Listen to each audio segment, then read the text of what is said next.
On an afternoon in November 2007, a corporate jet waited in a hangar at Salt Lake International Airport. Its 4 passengers, scientists and executives from a global pharmaceutical company, were locked in negotiations with 3 men in a nearby building. They started getting on the phone about noon back east, and they kept doing that, and about 2 o'clock they walked in the room and said, okay, we're convinced you've got something here, and it's significant enough that we will write you a check big enough that you won't want to talk to anybody else. We said, we'll call you tomorrow. And we immediately adjourned into our conference room again to discuss the offer that they put on the table. How these men came together and the decision they made that day is the story of ASEA's genesis.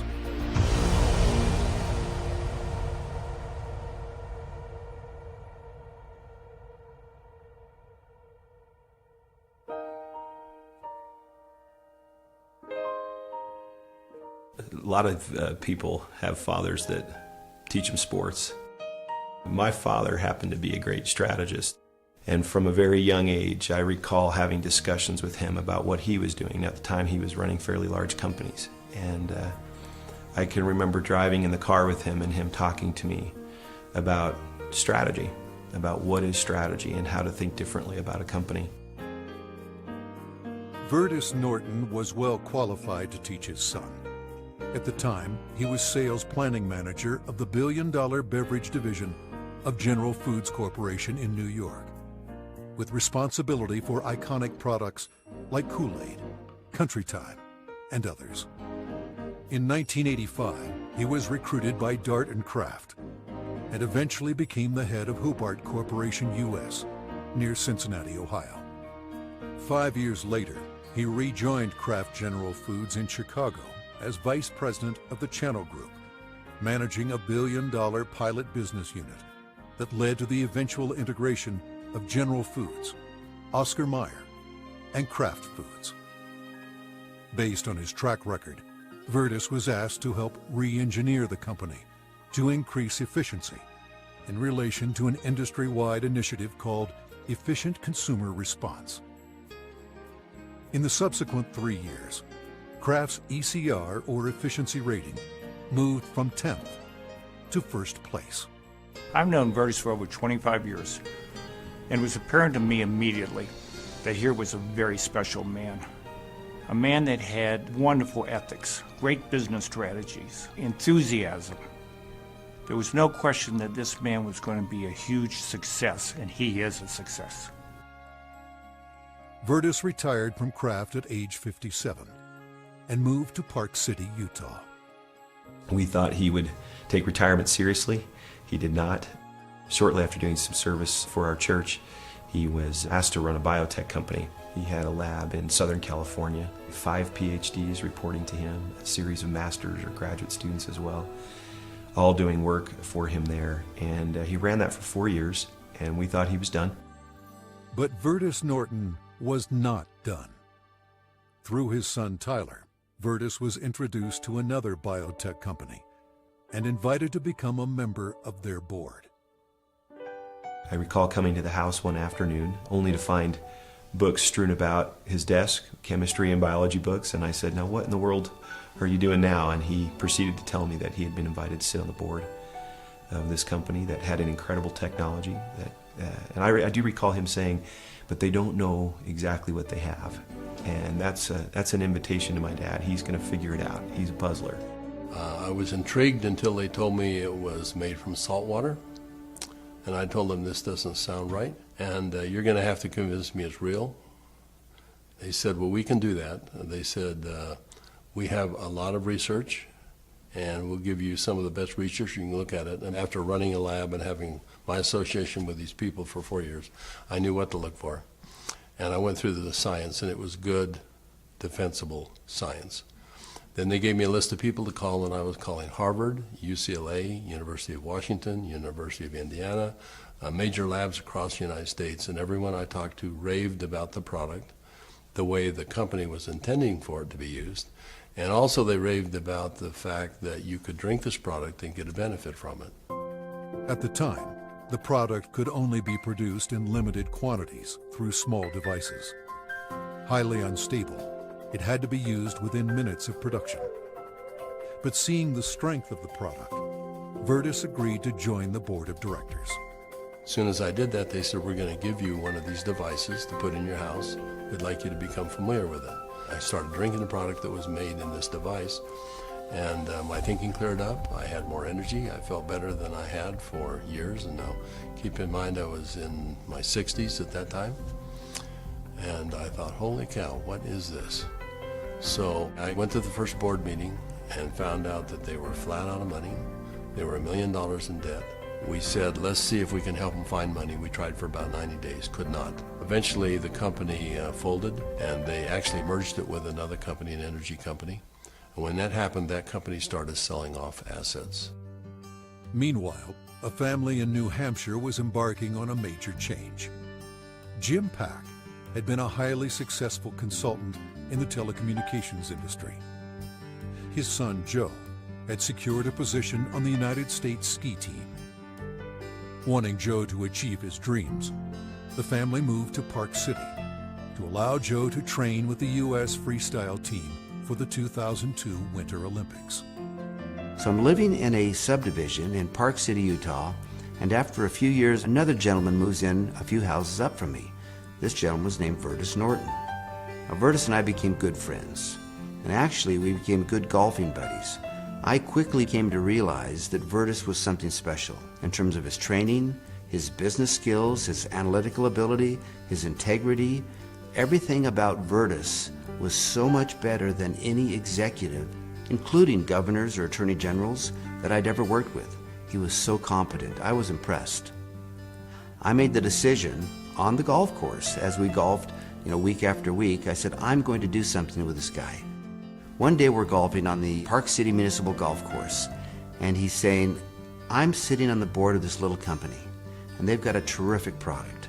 I use the product. I've just found phenomenal results with this product, but the company's really mismanaged. He said, the product is so good that I'm going to put together an investment company and acquire this product. And he pulled a golf cart over on the fairway and reached in his back pocket and pulled out a folded check, business check, that was blank. And he said, you got a pen? And I handed him a pen, and he wrote a very big check. And he said, let's go do this together. And I said, are you crazy? You don't even know what it is. I said, Virtus, that's true, but I know everything about you. I know you've done your due diligence. If you're to the point where you want to form an investment company to acquire this technology, I want to be part of it. Let's do it together. And that was the start in the formation of ASEA. Of anybody that I've known, my favorite person is Jim Pack. I don't think just because he's brilliant. I think it's because he has drive and he engenders trust and confidence. And so we started down the road together, and over the course of a year, we discovered what the product was and why it worked. We developed what's called the mechanism of action. They discovered the product was based on redox biochemistry, a new field of science that emerged near the beginning of the 21st century. Redox signaling is a function central to all forms of life. Redox signaling molecules are created within every cell of the body and are vital to the immune system and to cellular repair and replace mechanisms. As one gets older, the body's ability to make these molecules decreases, a function of aging. The product provided a replenishing source of the exact redox signaling molecules the body creates, and in the same balance, enhancing cellular health. Knowing the product's shelf life was essential, Virtus and Jim challenged a team of researchers, including Dr. Gary Samuelson, to find a way to stabilize the product. We didn't know if it could be done, and we bought some equipment and kept making product over and over and over again, and we'd run it through the computer. And finally, after months, he finally came in and said, I think I've got the product stabilized. And we started testing it and found out that he had, in fact, stabilized the product. After stabilization had been achieved, Virtus and Jim met with a group of university scientists. We had told them that we had stabilized this mix of molecules, and they said, no, it can't be done. And we said, no, we have done it. And they said, no, it can't be done. And they were so adamant that they were slapping the table. And we said, well, wait a minute. We'll come back tomorrow and show you the product. So we took the product back the next day. Said, this is stabilized redox signaling molecules, both positive and negative molecules in the same bottle, stabilized. And they said, how in the world did you do this? So one of the big breakthroughs is the fact that we can stabilize molecules that you're not supposed to be able to do that. The molecules in ASEA are supposed to be fleeting. They should all return to salt and water in just a matter of minutes, and they don't. Meanwhile, Vertus's son Tyler had arrived at the pinnacle of his career in the financial services business. His father took occasion to explain to him the technology he and Jim Pack had acquired. He said to me, this is the product. He reminded me it was made from salt and water, and I was very concerned. At church the following Sunday, I was discussing some of the challenges of some of the members of our congregation, and I had a neighbor friend that we discussed the majority of that meeting, who, despite seeing a number of professionals and trying to solve a challenge that he had a significant issue, they were just not able to really help and find a solution for him. And it was then that this product popped into my mind. I wondered and asked, despite my doubts, could this help? Could this make a difference for him? I called Dad, and he said, of course it will help. Now, I didn't have that conviction at the time. He did, and he was willing to get some of that product. We got that product to my neighbor. And from that point forward, I felt confident that I had done my part. And given that I was still doubtful and even fearful, I kind of washed my hands from it. I think it was 3 months later when I received a phone call from the leader of our church. And he said, are you sitting down? And I said, don't start a call like that. What's wrong? And he said, this is good news. Are you sitting down? He proceeded then to tell me that he had just received some very good news, that my neighbor, whom we had given this product to months earlier, had received word that he was in fact improving and had improved a great deal. Of course, the question going through my mind was, well, did he drink this stuff? And that was what my church leader told me. He says, that's why I'm calling. He drank all of it, and he's confident that it's had a huge effect on his situation. I called my neighbor, and I needed for him to tell me what he had experienced. And he was quiet for a minute, as I recall, and said, do you have any idea what I think this has done for me and for my family? He began to tell me things that I've now heard multiple times over from people across all of North America on how this product helped him and made a difference for his family. Frankly, this was a problem for me. This became a problem for me. It was my first indication that this could be real, this could be meaningful. By this point, Jim and my father had made a significant commitment to this product. They were moving forward. And I started to question kind of what I was doing and feeling a need to get this product out to the world, watching the impact it was having. And I ultimately resigned in May of 2010 from a significant job, the job I'd spent the better part of 17 years getting to. And it was born of this sense and feeling that this product needed to be given to the world. I've known Tyler Norton for now over 20 years. He is a person who demonstrates integrity in all aspects of his business. He is able to motivate people to do things that are even beyond what they think they can do. You know, this came full circle for me about a few months ago. I happened to be out walking, and I looked ahead and saw a family coming towards me on the street. And as they got closer, I realized it was my neighbor that had been benefited by ASEA. And I happened to be on the phone, and so we weren't able to talk. I kind of waved as we acknowledged each other, and he reached in his back pocket and pulled out a sport pouch of ASEA, and then kind of subtly bumped his heart. And we didn't say anything, but I understood completely. It brought home the whole purpose of what we're doing. Now that the product was stabilized, Vertus and Jim began studying distribution models, retail, direct sales, internet, and network marketing. But first, they had a question. We actually wondered if people would drink a product that didn't taste very good, even if there was a perceived health benefit. And we said, let's find out. So we decided to find 40 people and create kind of a focus group, and we started giving it to them. We did that for about 2 months, and we said, let's go out and find out where we are with these 40 people. So when we went out and contacted them, we found out that the 40 people had turned into 135, and the product had been shipped to 20 different countries without our knowing it. And we said, well, we've got the answer we wanted. People will, I think, buy this product. When they determine that there is a perceived health benefit, they'll buy it. But in the meantime, we had contacted a friend, someone that Jim Pack knew and we had played golf with.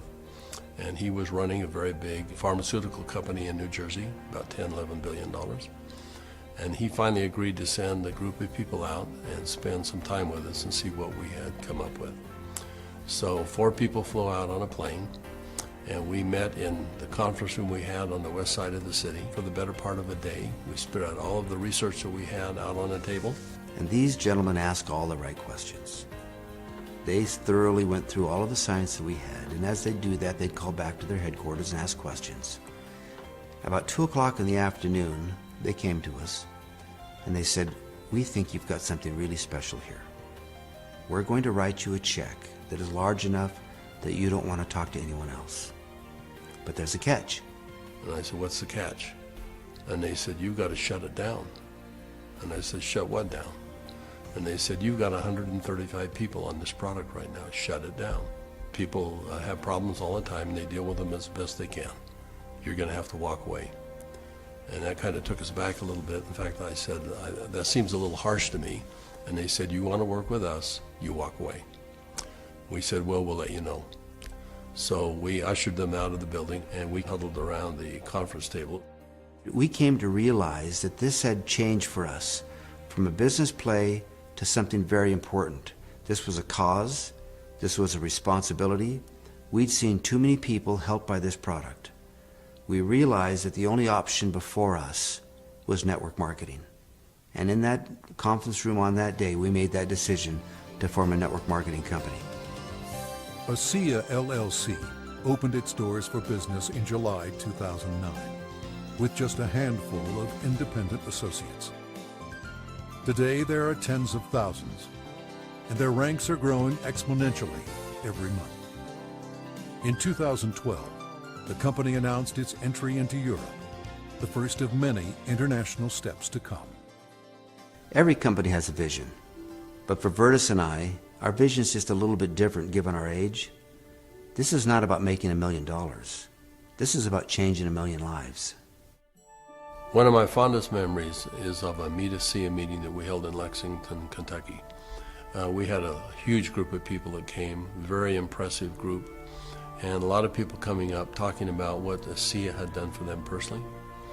But at the end of the meeting, they invited me to come up and gave me a small treasure chest. Wasn't very big, but as you open up the treasure chest, it's filled with letters of gratitude and thanks.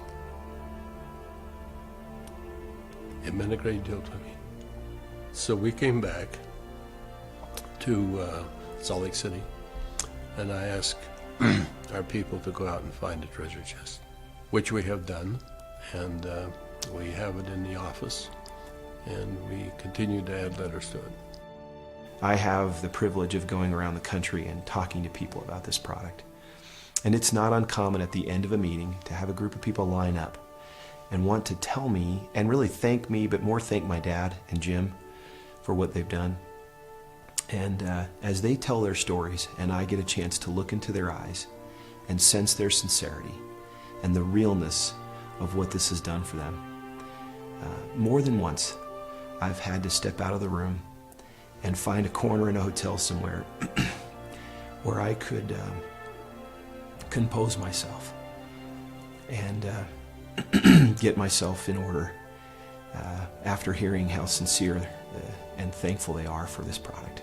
You know, we started off looking at this as a business opportunity, and as we progressed, it became more of a sense of purpose, but it's much more than that. We're creating a culture here. We're creating a family. I believe that the heart and soul of this company is represented in our associates. Our associates becoming is as important to us as them making an income. I don't believe you build checks. I believe you build people. And perhaps one of the greatest blessings of my time here at ASEA is embodied in these marvelous, enriching relationships with wonderful people. People that are desirous to improve their lives, share something meaningful with others, make a difference in the world, and become more.